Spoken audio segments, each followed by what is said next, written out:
Bueno, eso fue el comercial y ya se acabó. Ahora sí, vamos entonces a la última parte que le he titulado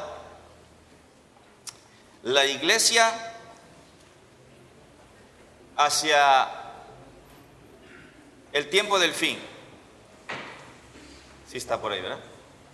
La iglesia hacia el fin del tiempo.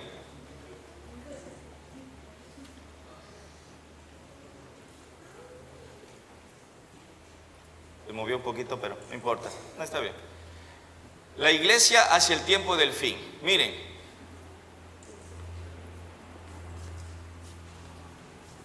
¿sí? ¿Avanzo?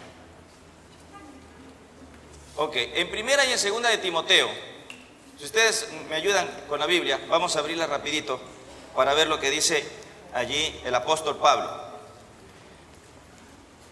El apóstol Pablo escribió al joven Timoteo. Quiero pedir su atención a lo que dice 1 de Timoteo capítulo 3, versículo 14 y 15. ¿Lo tienen? 1 Timoteo capítulo 3, versículo 14 y 15. Esto te escribo, le dice, aunque tengo la esperanza de ir pronto a verte, para que si tardo, sepas cómo debes conducirte en la casa de Dios, que es la iglesia del Dios viviente, columna y baluarte de la verdad. Así que, ¿qué cosa le dijo el apóstol Pablo a Timoteo? ¿Qué le dijo? Mira, te escribo ahorita esto, pero yo tengo la esperanza de ir pronto a verte. Pero si tardo, para que sepas cómo debes... Así que la carta a Timoteo fue eso, orientaciones de un pastor a su líder, el anciano de esa iglesia, para que si tardo sepas cómo debes conducirte en la casa de Dios. La preocupación del apóstol Pablo era la iglesia y el liderazgo de él. Entonces, pero ahora vamos por favor a ver segunda de Timoteo. Ahora segunda de Timoteo. ¿Ya tienen? Capítulo 4. Segunda de Timoteo capítulo 4 versículo 9. ¿Ya estamos? Procura venir pronto a verme, porque Demas me ha desamparado, amando este mundo, y se ha ido a Tesalónica. Ahora veamos el versículo 21. Procura venir antes del invierno. ¿Qué notan de raro entre la primera y la segunda carta?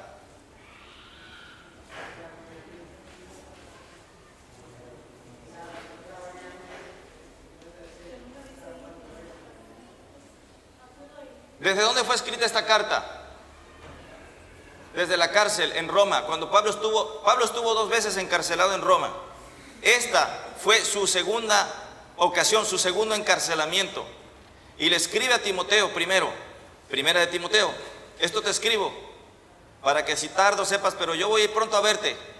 Y la segunda, ¿qué le dice? Ya hay un cambio, ya es diferente. Ya no le dice, voy a ir pronto a verte, sino le dice, ¿qué cosa? Ve, y luego lo urge para que venga antes de ¿qué?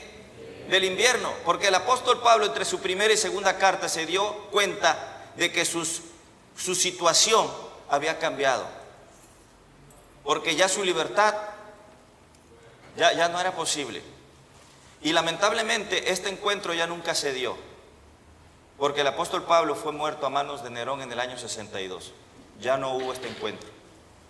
Las cartas del apóstol quedan ahí, pero en esta carta se manifiestan 3 preocupaciones. Una, la vida de los creyentes. Número 2, la conducta del dirigente, él, para que si tardo sepas cómo debes conducirte. Y en tercer lugar, la firmeza y solidez espiritual. Porque él dice, para que sepas cómo debes conducirte en la casa de Dios, que es columna y ¿qué cosa? Y baluarte de la verdad. Esas son las 3 preocupaciones que tiene el apóstol Pablo. Bueno, hermanos, también en nuestra iglesia a nivel mundial, los dirigentes de la iglesia también tienen ciertas preocupaciones. Los líderes de nuestras iglesias también tienen preocupaciones en torno a la iglesia. Resulta, hermanos, que cuando la iglesia tiene algún problema, nuestra iglesia, y cuando digo nuestra iglesia me refiero a su iglesia, la iglesia local, puede ser la asociación, puede ser la unión, puede ser la división, la iglesia mundial. Cuando hay un problema, los enemigos de nuestra iglesia, los críticos de la iglesia, aprovechan esas circunstancias para hacer vaticinios, hacer predicciones acerca del futuro de la iglesia. No, la iglesia ha apostatado. Y empiezan a hacer una serie de declaraciones, invitando a los hermanos a abandonar la iglesia, porque la iglesia ha apostatado, porque la iglesia así ya sabe. Y eso crea entre los hermanos nerviosismo, inquietud. Y algunos se preguntan, ¿es cierto que es cierto que la iglesia, es cierto que tenemos que abandonarla? Y algunas personas se preocupan de tal manera en relación al futuro que empiezan a preguntar acerca de esto. ¿Cuál será el futuro de la iglesia? Entonces, quisiera presentar a ustedes, basado en la Biblia y en los libros del Espíritu Profecía, qué dice acerca de la iglesia hacia el fin del tiempo. Y para eso quiero decirles que, y preguntarles si ustedes están de acuerdo, que la misión que como iglesia tenemos está en estrecha relación con la segunda venida de Cristo. ¿Están de acuerdo? La misión que nosotros tenemos, el cumplimiento de la misión, está en estrecha relación con la venida de Cristo. Quisiera presentarles, hermanos, 6 postulados que me parece pueden dar respuesta a esos señalamientos o a esas inquietudes que los hermanos luego tienen en relación al futuro de la iglesia. 6 postulados que creo pueden ayudarnos a responder a esas inquietudes. El postulado número 1. Elena White reconoce que hacia el fin del tiempo la iglesia enfrentará una severa crisis y una prueba de gran dimensión. Por favor, tomen en cuenta estas frases. La hermana White en sus escritos, cuando nosotros leemos sus escritos, ella reconoce que nuestra iglesia hacia el fin del tiempo va a enfrentar no una crisis, sino una, ¿qué cosa? Una severa crisis y una prueba de gran dimensión. Eso lo dice. Vamos a ver algunos pasajes. Pero esto es bíblico. Eso no tan solo está basado en el Espíritu de Profecía, es bíblico. Por ejemplo, en varios pasajes, Daniel 12:1, hablando del tiempo futuro, dice que habrá tiempo de angustia cual nunca, ¿qué cosa? Nunca hubo desde que existió hombre. Segunda de Timoteo 3, el apóstol le dice a Timoteo que hacia el tiempo del fin vendrán tiempos, ¿qué cosa? Peligrosos. En Apocalipsis 12, 17 y 19, 10, dice que el dragón se llenó de ira. ¿Quién es el dragón? La serpiente antigua, que es el diablo y Satanás, se fue a hacer guerra contra la iglesia y contra el resto de la descendencia de ella, y aclara específicamente contra quiénes: los que guardan los mandamientos de Dios y tienen el testimonio de Jesucristo. Y en Mateo 24, en ese sermón profético del Señor Jesús, ahí también presenta acerca de lo que vendría hacia el fin, la persecución que sufriría el pueblo de Dios. Ahora, vean lo que dice la sierva del Señor. Pronto los hijos de Dios serán probados por intensas pruebas. Y muchos de aquellos que ahora parecen sinceros y fieles resultarán vil metal. Hermanos, yo pregunto, ¿qué se referirá la sierva del Señor cuando dice serán probados por intensas pruebas? ¿Qué será eso? Serán probados por intensas pruebas. Todos los días nosotros tenemos pruebas. Las pruebas ha habido para el pueblo de Dios a lo largo de todo el tiempo, pero hablando hacia el fin del tiempo, dice, serán probados por intensas pruebas. Conflicto de los siglos, página 593. Conforme vaya acercándose la tempestad, muchos que profesaron creer el mensaje del tercer ángel, pero que no fueron santificados por la obediencia a la verdad, abandonarán su fe e irán a engrosar las filas de la oposición.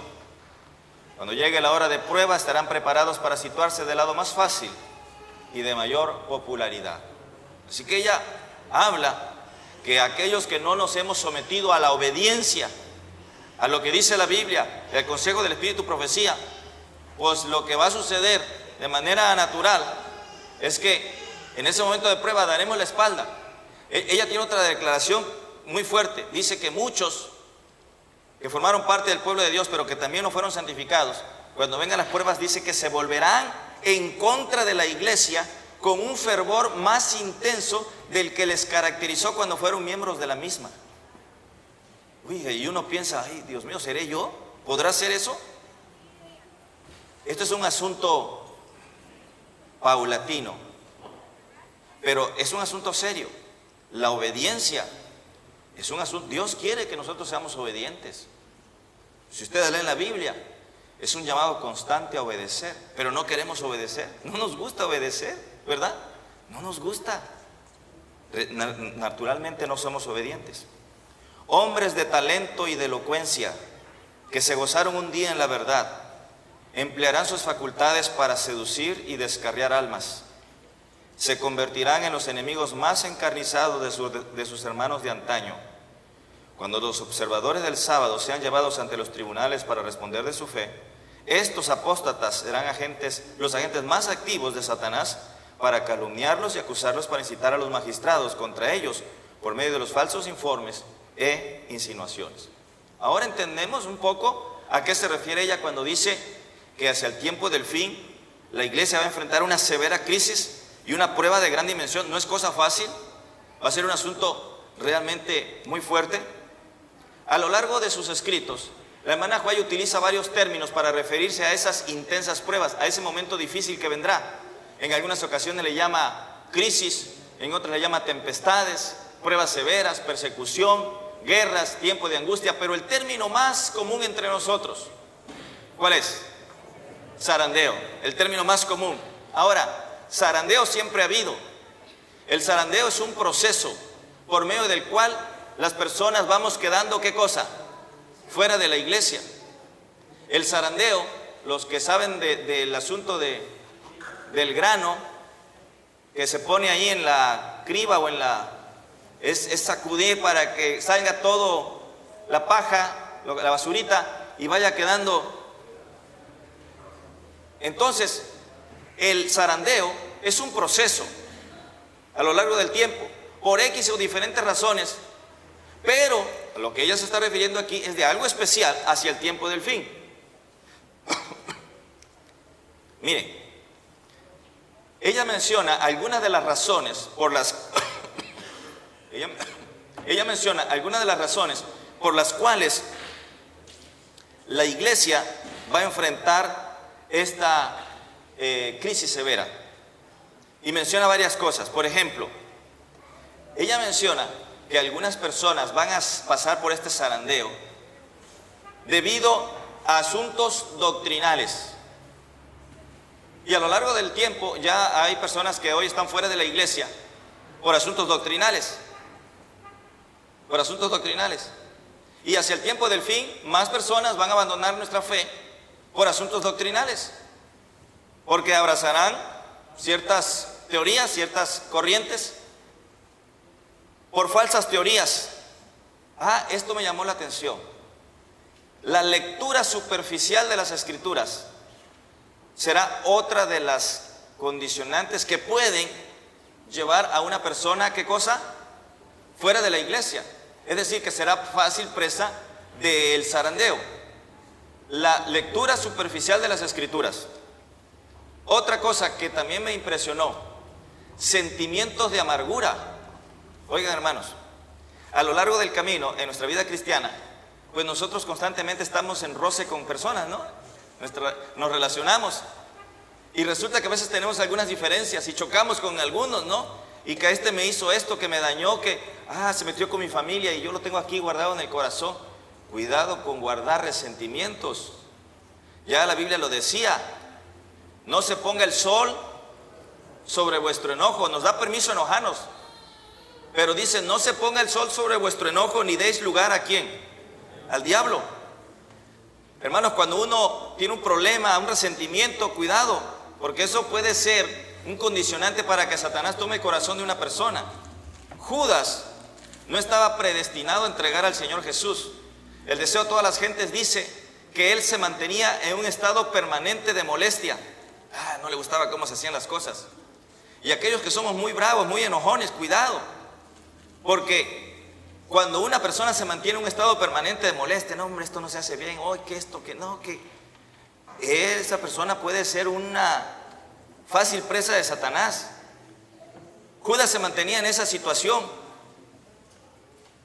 Y por eso finalmente Satanás tomó su corazón. No fue así de pronto. No fue de pronto. Entonces, sentimientos de amargura.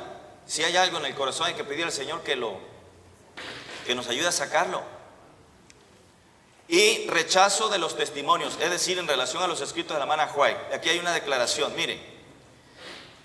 Testimonios para los ministros, página 112. El Espíritu de Dios ha iluminado toda página de la Sagrada Escritura, pero hay personas sobre las cuales esta, o sea, la palabra de Dios, hace poca impresión, porque es imperfectamente comprendida. Cuando viene el zarandeo, por la introducción de falsas teorías, estos lectores superficiales, que no están anclados en ningún lugar, son como la arena movediza, se deslizan hacia cualquier posición para acomodar el contenido de sus sentimientos de amargura. ¿Qué piensan ustedes? ¿Saldrán muchos de la iglesia? Miren esta declaración. Puede parecer que la iglesia está por caer. Eso me quiere decir que van a salir muchas personas de la iglesia. Puede parecer que la iglesia está por caer. Bueno, ella dice, pero no caerá. Es una prueba terrible y sin embargo tiene que, ¿qué cosa? Tiene que ocurrir. Hermanos, un paréntesis. En este momento la iglesia está debatiendo un problema muy serio. Yo no sé cuántos realmente saben, han escuchado o alcanzan a ver la magnitud. El asunto de la ordenación de la mujer, algunos dirán, pero ¿esto qué? ¿Qué tiene de malo? O este es un asunto muy fuerte, muy fuerte. Y quisiera pedirles que oráramos. Y otra cosa, que le pidamos a Dios que nos ayude a no prejuiciarnos.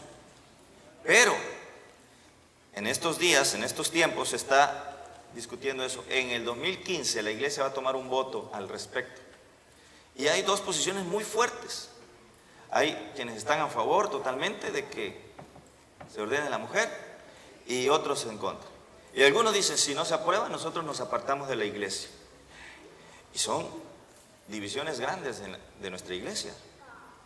Y otros dicen, pero ¿cómo es posible? Y es una situación muy seria, es un impacto muy serio el que se avecina. Ojalá que nosotros oráramos por esto, pidiéramos que el Espíritu de Dios se manifieste, que dirija a todos los que participen en esas juntas y que nos ayude a que nosotros, a pesar de lo que pase, podamos sostenernos de la mano del Señor Jesús. Dice ella, estamos en vísperas del tiempo de angustia y nos esperan dificultades apenas sospechadas. Agentes satánicos que proceden de abajo han inspirado a los hombres a unirse en una confederación del mal para complicar la situación del pueblo de Dios, persiguiéndole y causándole grandes sufrimientos. El mundo entero será incitado a la enemistad contra los adventistas del séptimo día, porque ellos no rendirán pleitesía al papado honrando el domingo. En este momento no es problema ser adventista del séptimo día, pero va a llegar un momento donde será vergüenza, motivo de oprobio ser o llamarse adventista del séptimo día. Va a llegar el momento. Si leemos nosotros el conflicto de los siglos, el capítulo, uno de los primeros capítulos, 6, 7 por ahí, ella menciona al final del capítulo, si la iglesia está como está, es porque, dice, ha simpatizado con el pecado. Pero despierte la iglesia el avivamiento, la reforma, y entonces se despertará automáticamente ese sentimiento, ¿cómo dice? El espíritu de persecución. La iglesia pasará otra vez por las mismas situaciones que pasó en el pasado. Segundo postulado. Así que el primero, ¿cuál fue? Ella reconoce que hacia el tiempo del fin la iglesia va a enfrentar una severa crisis y una prueba de gran dimensión. Número 2. Elena de White señala que el hecho de que la iglesia enfrente conflictos no es señal de fracaso o apostasía.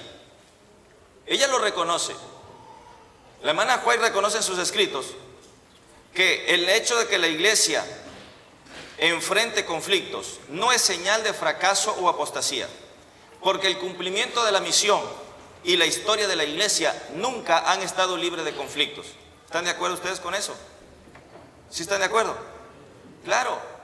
Cuando nosotros vemos la historia cristiana, nunca la historia del cristianismo estuvo libre de problemas, ¿o sí?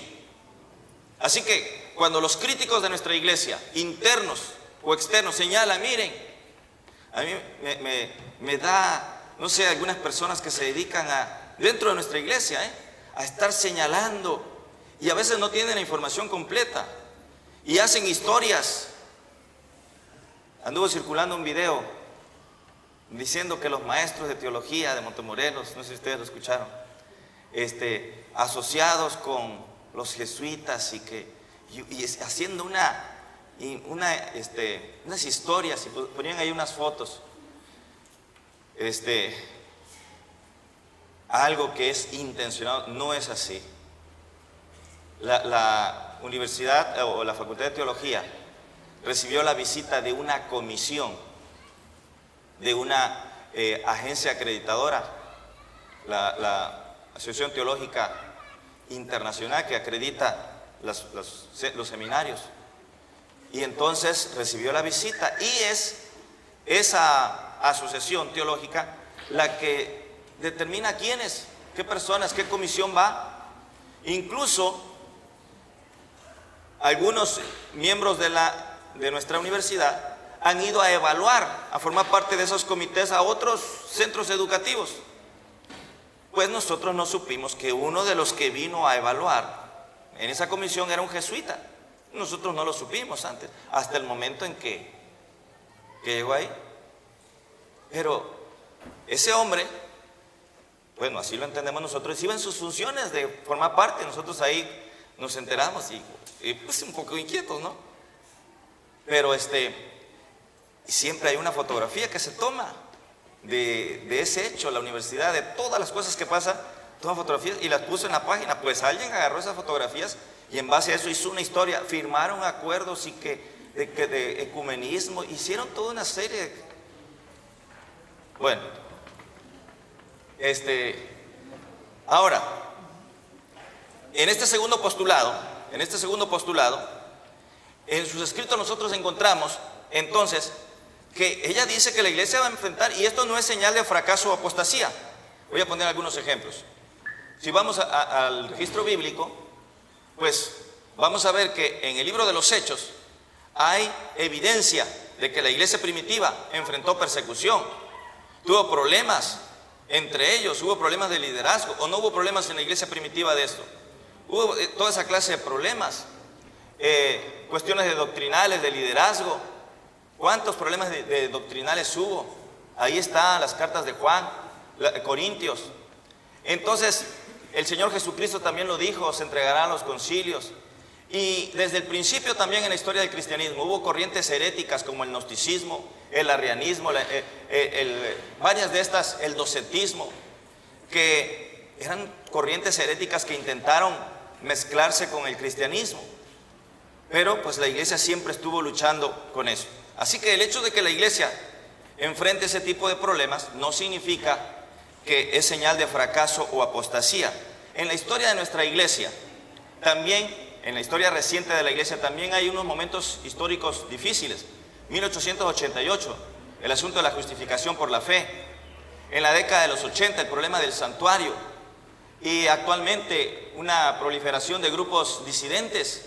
La iglesia ha enfrentado esos problemas también.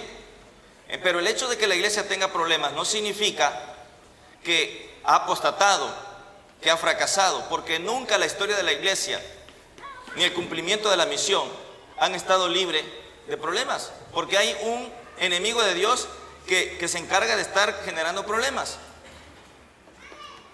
Dice ella, aunque existen males en la iglesia, vean, ella reconoce, aunque existen males en la iglesia y los habrá hasta el fin del mundo, la iglesia ha de ser en estos postreros días luz para un mundo que está contaminado y corrompido por el pecado.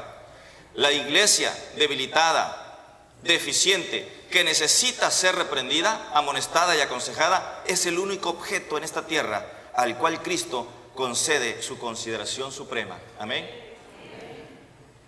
Entonces, hay algo interesante que nosotros debemos distinguir. Nuestros hermanos críticos internos o externos, no toman en cuenta lo siguiente. Para ellos el concepto de iglesia es diferente del que la hermana White tiene. Cuando nosotros vemos los libros de la hermana White, el concepto de iglesia que ella tiene es un grupo de personas luchando, es decir, buenos y malos. Es decir, algunos van más allá, otros vienen acá. Es una mezcla de personas que están luchando por su salvación.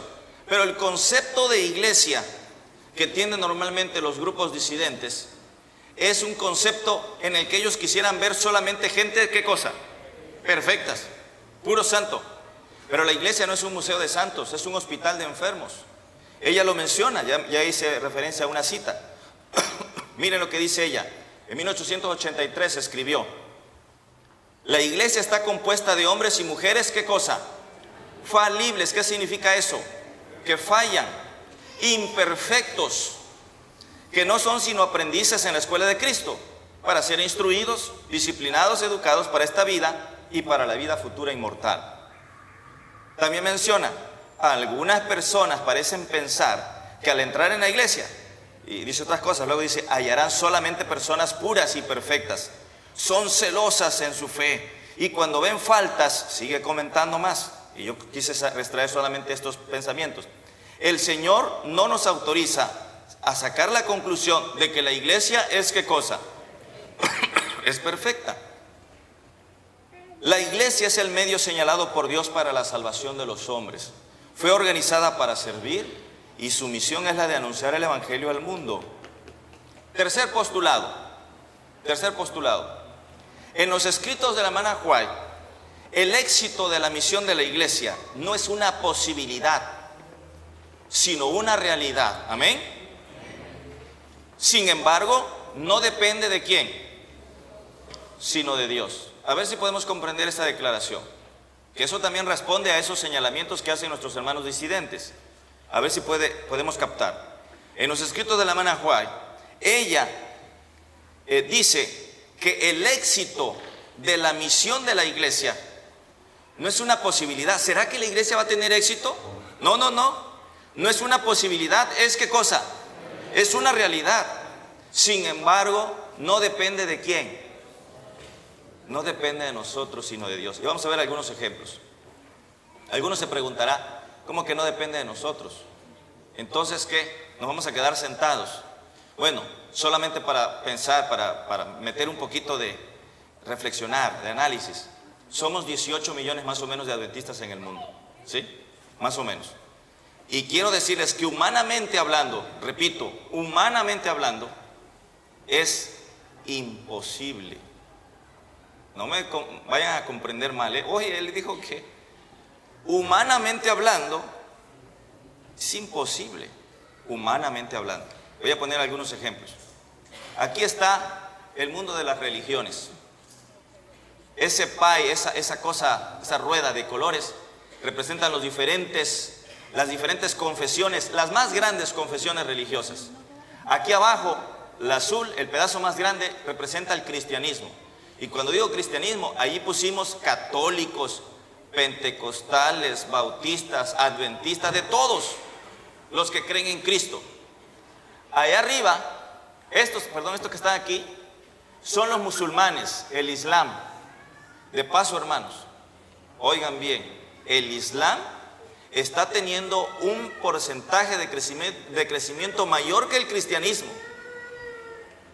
Bueno, lamentablemente los católicos nos hacen contrapeso. Si sacáramos a los católicos, el cristianismo tendría un crecimiento mayor, porque los evangélicos, los protestantes tienen un porcentaje de crecimiento mayor anual que los musulmanes, pero los católicos hacen contrapeso.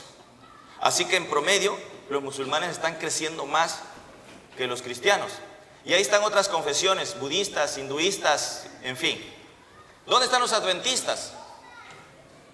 Esta cosita que está aquí, esta rayita amarilla, y eso fue demasiado, ¿eh?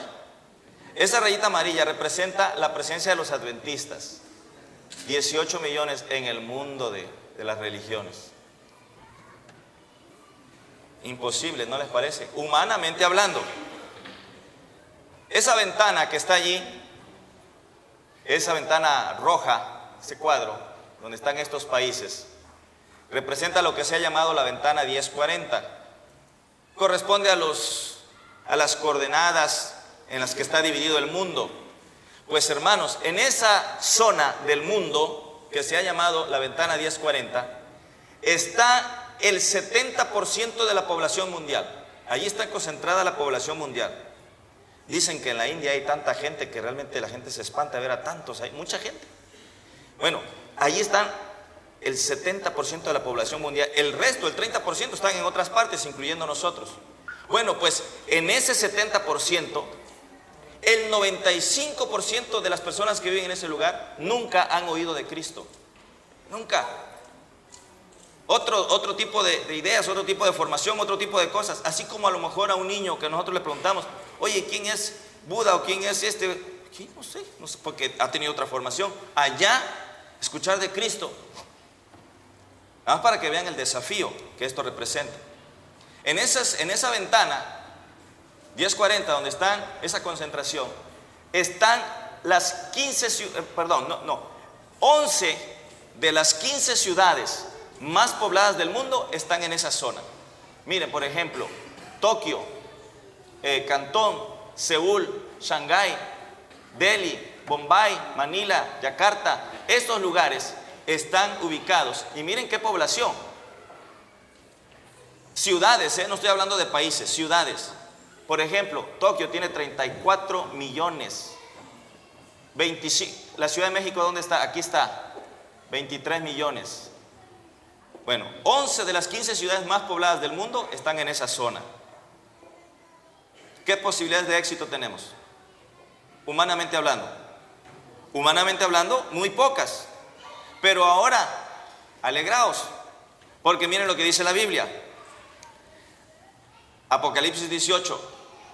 Después de esto, dice Juan, vi a otro ángel descender del cielo. ¿Con qué? Gran poder. Y la tierra, ¿qué dice? Fue alumbrada con su gloria. ¿Qué representa ese ángel? ¿Qué representa? Ese ángel, ¿qué representa de Apocalipsis 18? ¿El derramamiento de quién? Del Espíritu Santo. Ahora vean lo que dice la hermana Juárez. No hay necesidad de dudar ni de temer que la obra no tenga éxito. Dios encabeza la obra y Él pondrá en orden todas las cosas. Tengamos fe en que Dios conducirá con seguridad hasta el puerto el noble barco que lleva al pueblo de Dios. Amén.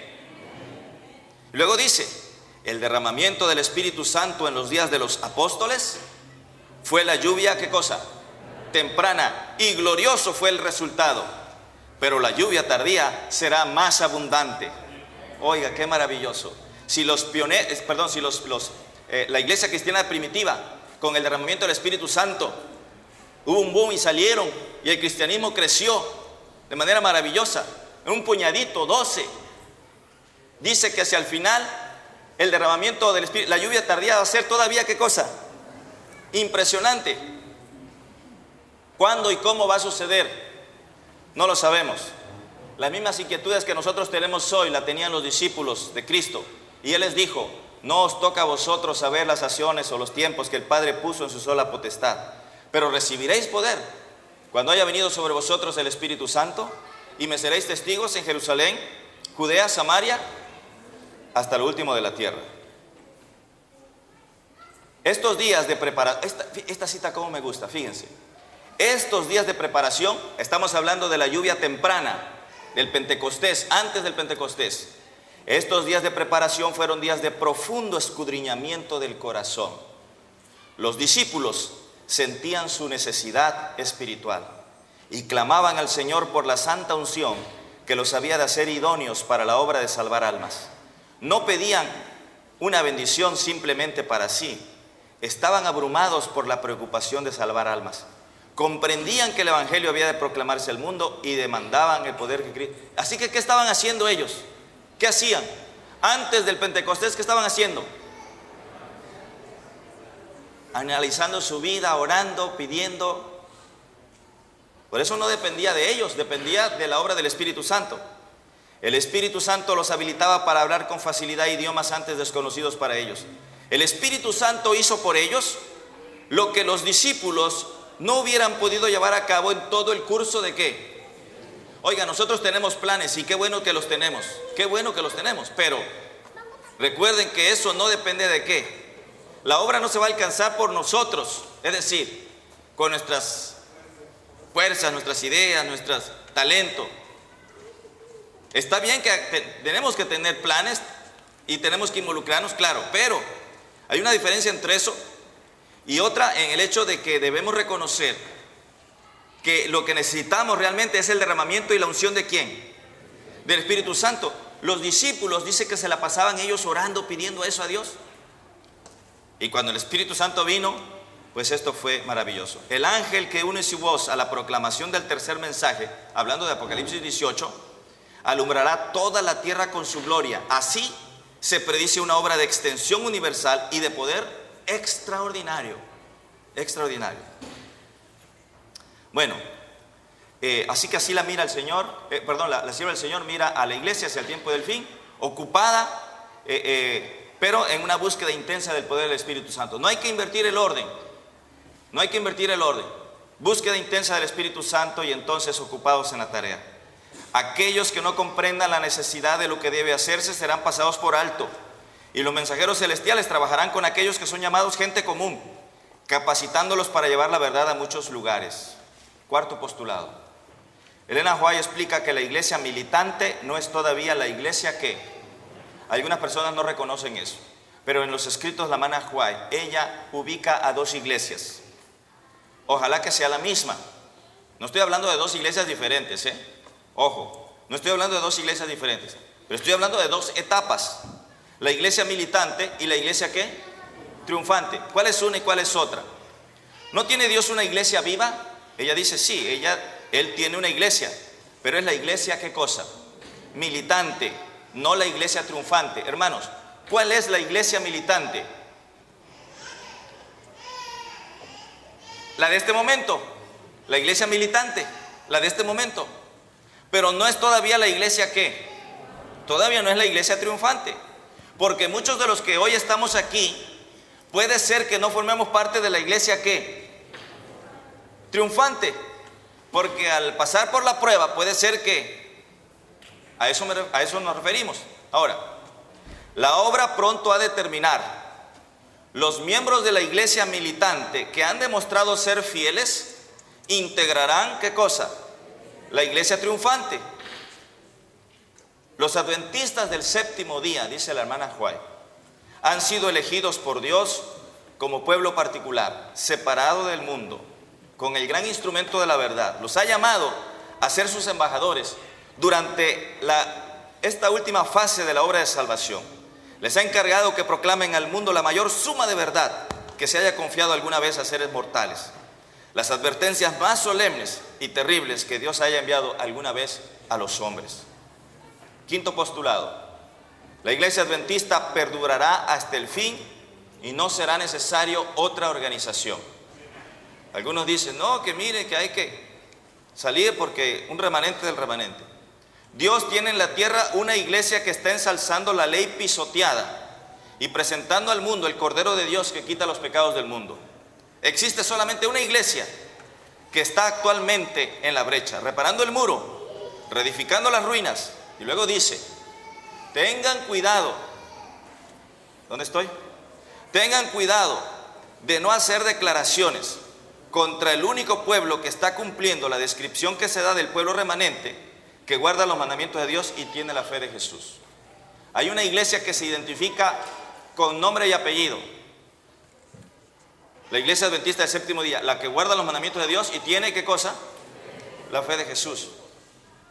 Bueno, los grupos disidentes dicen, no, es que tiene que haber un éxodo, así como hubo un éxodo al principio, así como la iglesia cristiana salió de la nación de Israel, así como los reformadores salieron de la iglesia universal en la Edad Media, así hacia el tiempo del fin, como los pioneros salieron también de las iglesias organizadas, también hacia el fin, debemos salir. Eso es lo que ellos mencionan. Algunos han sostenido, dice la sierva del Señor, que a medida que nos acerquemos al fin del tiempo, cada hijo de Dios actuará independientemente de cualquier organización religiosa. Pero el Señor, fíjense, con qué autoridad, el Señor me ha indicado que en esta obra no hay tal cosa como que cada hombre sea ¿qué? independiente. Sé que el Señor ama a su iglesia, la cual no ha de ser desorganizada ni dispersada en átomos independientes. No existe la menor lógica en esto, ni hay la más mínima evidencia de que ocurrirá tal cosa. Mensajes Selectos, tomo 2, página 78. No podemos entrar en ninguna nueva organización porque esto significaría apostatar de la verdad. Bueno, después de 1888, cuando hubo una crisis muy importante en la iglesia, algunos estaban promoviendo eso y la hermana de White dijo no. Y también ella, a partir de esa fecha en adelante, siguió escribiendo acerca de lo que la iglesia sería hacia el tiempo del fin. Se me ha instruido, dice ella, que diga a los adventistas de todo el mundo que Dios nos ha llamado como un pueblo que ha de constituir un tesoro especial para Él. Él ha dispuesto que su iglesia en la tierra permanezca perfectamente unida en el espíritu y el consejo del Señor de los ejércitos hasta el tiempo del fin. Por eso, hermanos, este asunto de la división que pretende suceder con estos asuntos, Satanás está obrando para ver cómo afecta la unidad del pueblo de Dios. Sexto postulado y último.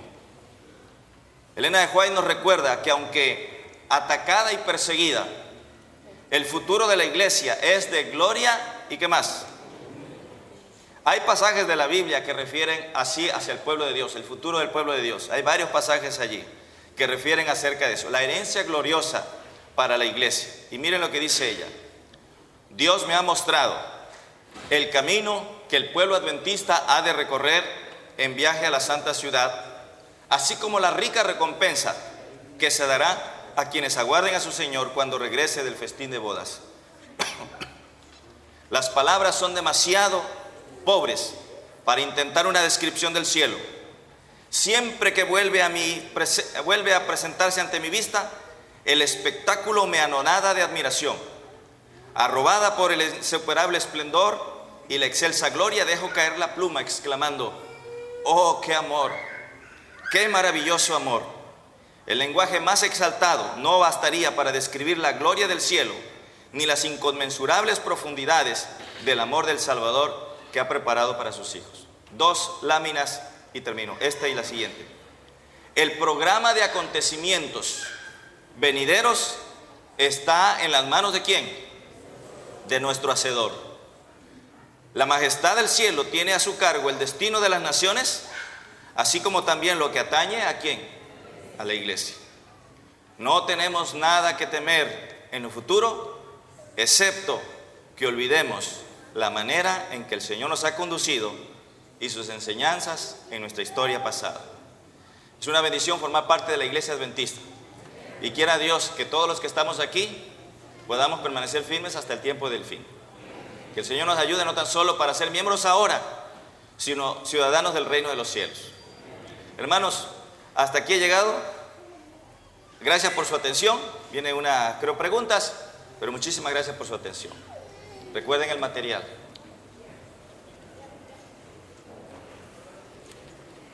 Vamos a continuar alabando el nombre de Dios con el himno número 166. Siervos de Dios, la trompeta tocad. Cristo muy pronto vendrá, ¿verdad? Vamos a ponernos en pie.